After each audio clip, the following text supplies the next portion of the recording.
सर्वत्र गोविन्दनाम संकीर्तनं गोविन्द गोविन्द नारायणाखिल गुरु भगवन्नमस्ते इति श्रीमद्भागवतमहापुराणं षष्ठस्कन्धः अथ नवमोऽध्यायः।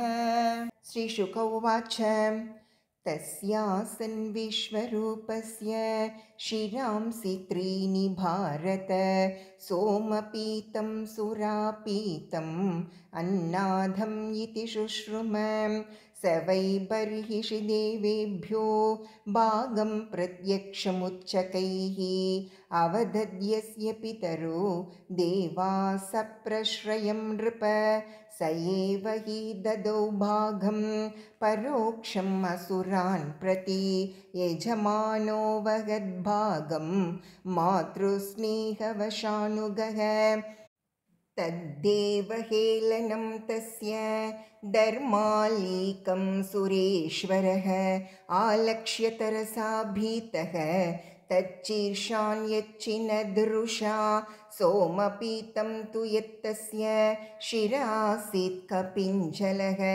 कलविङ्कः सुरापीतम् अन्नादं यत्सतित्तिरिः ब्रह्महत्यामञ्जलिना जग्राहयतपीश्वरः संवत्सरान्ते तदगं भूतानां स विशुद्धये भूयं बुद्ध्रुमयोषिद्भ्यः चतुर्धा व्यभजद्धरिः भूमिस्तुरीयं जग्राह कातपूरवरेण वै ईरिनं ब्रह्महत्याया रूपं भूमौ प्रदृश्यते तुर्यं चेदविरोहेण वरेण जगृहुर्द्रुमाः तेषां निर्यासरूपेण ब्रह्महत्या प्रदृश्यते शश्वत्कामवरेणांहः तुरीयं जगृहुस्त्रियः रजोरूपेण तास्वंहो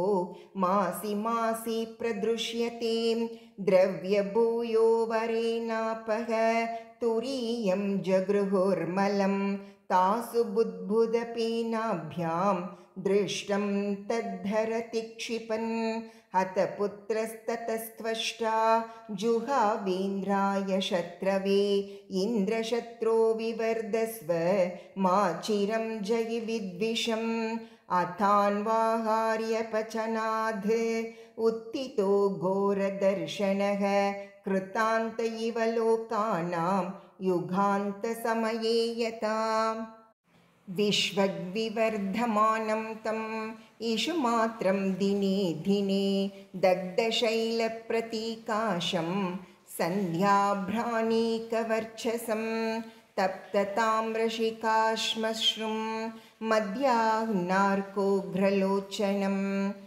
देदीभ्यमाने त्रिशिके शूलारोप्य रोधसी नृत्यन्तम् उन्नदन्तं च चालयन्तं पदामहीं दरीगम्भीरवक्त्रेण पिबता च नभस्थलं लिखता जिह्वयर्क्षाणि ग्रसता भुवनत्रयं महता रौद्रदंश्रेण जृम्भमानं मुहुर्मुहुः वित्रस्ता दुद्रुवुर्लोका वीक्ष्य सर्वे दिशो दश येनावृतो इमे लोकाः तमसा त्वाश्रमूर्तिना स वै वृत्र इति प्रोक्तः पापः परमदारुणः तं निजग्नुरभिद्रुत्य सगणा विबुदर्षभाः स्वै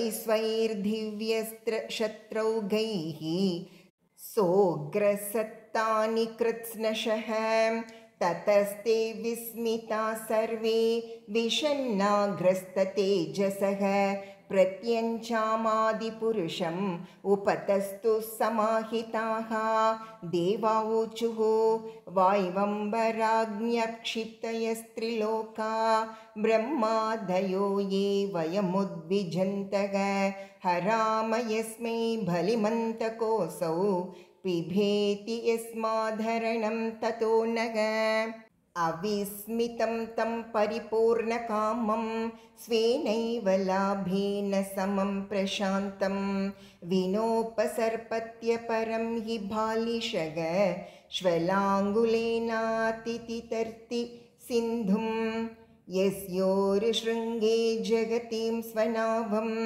मनोर्यथा बध्य ततारदुर्गं स एव नस्त्वाश्रभयात् दुरन्तात् त्राताश्रितान् वारिचरोऽपि नूनं पुरा स्वयम्भूरपि संयमाम्बसी उदीर्णवातोर्मिरवैः कराले एको अरविन्दात् पतितस्ततार तस्माद्भयात् येन स नोऽस्तु पारग य एक ईशा निजमायया नघ ससर्जयेनानुसृजाम विश्वं वयं न यस्यापि पुरः समीहतः पश्यामलिङ्गं पृथगीशमानिनः यो नः सपत्नैर्भृशमर्ध्यमानान् देवर्षितिर्यं ऋषिनित्य एव कृतावतारस्तनुभिः स्वमायया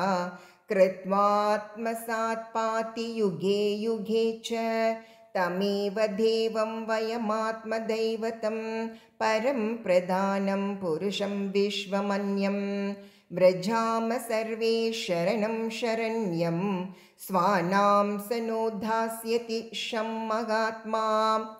श्रीशुक उवाच इति तेषां महाराज सुराणाम् उपतिष्ठतां प्रतीच्यां दिश्य भूधाभिः शङ्खचक्रगदाधरः आत्मतुल्यै षोडशभिः विना श्रीवत्सकौस्तुभौ पर्युपासितमुन्निद्र शरदम्बुर्हेक्षणं दृष्ट्वा तमवनौ सर्व ईक्षणाह्लादविक्लवाः दण्डवत्पतिता राजन् चनैर्वुत्थाय तुष्टुवुः देवावोचुः नमस्ते यज्ञवीर्याय वयसे उत ते नमः नमस्ते ह्यस्तचक्राय नमः सुपुरुहूतये यत्ते गतीनां तिसृणाम् ईशितुः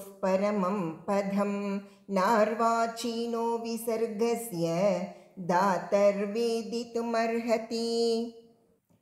ॐ नमस्तेस्तु भगवन्नारायण वासुदेवादिपुरुष महापुरुष महानुभाव परममङ्गल परमकल्याण परमकारुणिक केवल जगदाधार लोकैकनाथ सर्वेश्वर लक्ष्मीनाथ परमहंस परिव्राजकैः परमेण आत्मयोगसमाधिना परिभावित परिस्फुट पारमहंस्य धर्मेण उत्काडिततमः कपाटद्वारे चित्तोपावृत आत्मलोके स्वयं उपलब्ध निजसुखानुभवो भवान् दुरवबोध इव तवायं विकारयोगो यदशरणो अशरीर इदम् अनवेक्षित अस्मत्सवाय आत्मनैवा विक्रियमाणेन सगुणमगुण सृजसि पासि हरसि अत तत्र भवान् किं देवदत्तवधिः गुणविसर्गपतितः पारतन्त्र्येण स्वकृतकुशलाकुशलं फलमुपाददाद्याहोस्विधात्मा राम उपशमशीलः समञ्जसदर्शन उदास्त इति वावनविदामः न हि विरोध उभयं भगवत्या परिगणितगुणगणे ईश्वरे अनवगाह्य माहात्म्ये अर्वाचीन विकल्प विदर्क विचार प्रमाण भासकुतर्कशास्त्र कलिलान्तःकरणाश्रय दुरवग्रहवादीनां विवादानवसर उपरत समस्तमायामये केवल एवात्ममायात्मान्तर्धाय कोन्वर्धो धुर्कट इव भवति स्वरूपद्वया भावात्। समविषममतीनां मतमनुसरसि यथा रज्जुकण्डः सर्पादिधियां स एव हि पुनः वस्तुस्वरूपः सर्वेश्वरः सकलजगत्कारणभूतः सर्वप्रत्यगात्मत्वात् सर्वगुणाभासोपलक्षित एक एव पर्यवशेषितः। अतः वावतव महिमामृतरस समुद्रविप्रुषा सधृतवलीडया स्वमनसि निष्यन्दमाना नवरतसुखेन विस्मारितदृष्टश्रुतविषय सुखलेशाभासाः परमभागवता एकान्तिनो भगवती सर्वभूतप्रियसुहृती सर्वात्मनि नितरां निरन्तरं निर्वृतमनसः कथमुगवायेते मधुमथन पुनः स्वार्थकुशला यात्मप्रियसुहृदः साधवः त्वच्चरणाम्बुजानुसेवां विसृजन्ति न यत्र पुनरयं संसारपर्यावर्तः।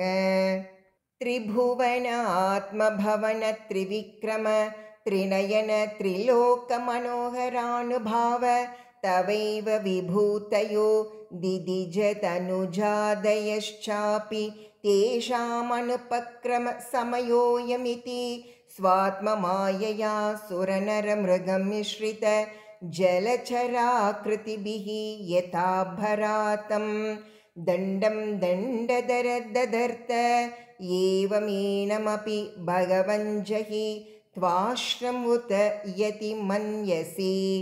अस्माकं तावकानां तव नथानां तथा महतव चरण नलिनयुगल ध्यानानुबद्ध हृदय निगडानां स्वलिङ्गविवरेण आत्मसात् कृतानाम् अनुकम्पानुरञ्जित विशदरुचिरशिशिरस्मितावलोकेन विगलितमधुरमुखरसामृतकलया चान्तस्तापम् अनगार्हसि शमयितुम्।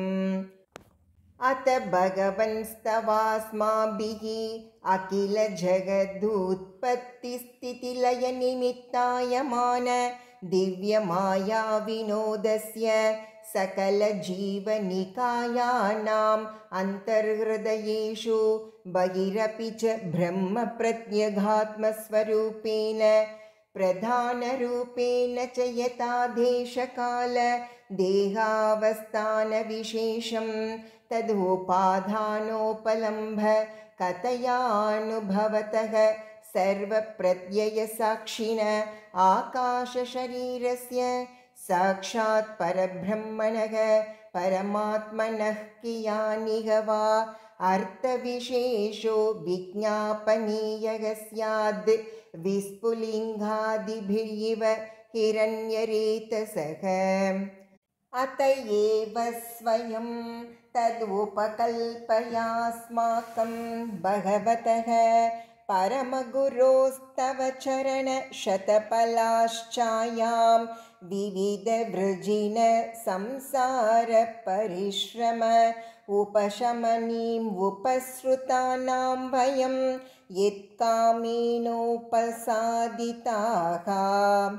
अतो ईश जहित्वाश्रं ग्रसन्तं भुवनत्रयं ग्रस्तानि येन नः कृष्ण तेजांसि अस्त्रायुधानि च हंसाय दह्रनिलयाय निरीक्षकाय कृष्णाय मृष्टयशसे निरुपक्रमाय सत्सङ्ग्रहाय भवबान्धनिजाश्रमाप्तौ अन्ते परिष्टगतये हरये नमस्ते। श्रीशुक उवाच अतैवम् ईडितो राजन् सादरं त्रिदशैर्हरिः स्वमुपस्थानमाकर्ण्य प्राहतानभिनन्दितः। श्रीभगवानुवाच प्रीतोऽहं वस्सुरश्रेष्ठा मदुपस्थानविद्यया आत्मैश्वर्यस्मृतिः पुंसां भक्तिश्चैव यया मयि। किं दुरापं मयि प्रीते तथापि विबुधर्षभाः मयि एकान्तमतिर्नान्यन्मत्तो वाञ्छति तत्त्ववित्। न वेदकृपणः श्रेय आत्मनो गुणवस्तुदृक् तस्य तानिच्छतो यच्छेद् यदि सोऽपि तथाविदः। स्वयं निःश्रेयसं विद्वान् न वक्त्यज्ञाय कर्म हि न रातिरोहिणोपत्यं वाञ्छतो हि भिषक्तमः। महवन्यात भद्रं वो दद्यञ्चं ऋषिसत्तमं विद्याव्रततपःसारं गात्रं याचतमाचिरं। सवादिगतो दध्यङ्ग अश्विभ्यां ब्रह्मनिष्कलं यद्वाश्वशिरो नाम तयोरमरतां यधात्। दध्यङ्गाथर्वणस्त्वष्ट्रे वर्माभिध्यं मदात्मकं विश्वरूपाय यत्प्रादात् त्वष्टाय त्वमधास्ततः। युष्मभ्यं याचितोष्विभ्यां धर्मज्ञोऽङ्घानि दास्यति ततस्तैरायुधश्रेष्ठो विश्वकर्म विनिर्मितः।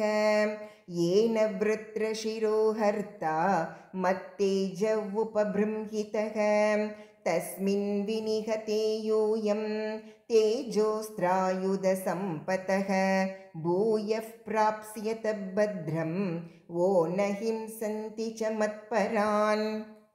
ॐ इति श्रीमद्भागवते महापुराणे पारमहंस्यां संहितायां षष्ठस्कन्धे नवमोऽध्यायः। नारायणाखिलगुरु भगवन्नमस्ते।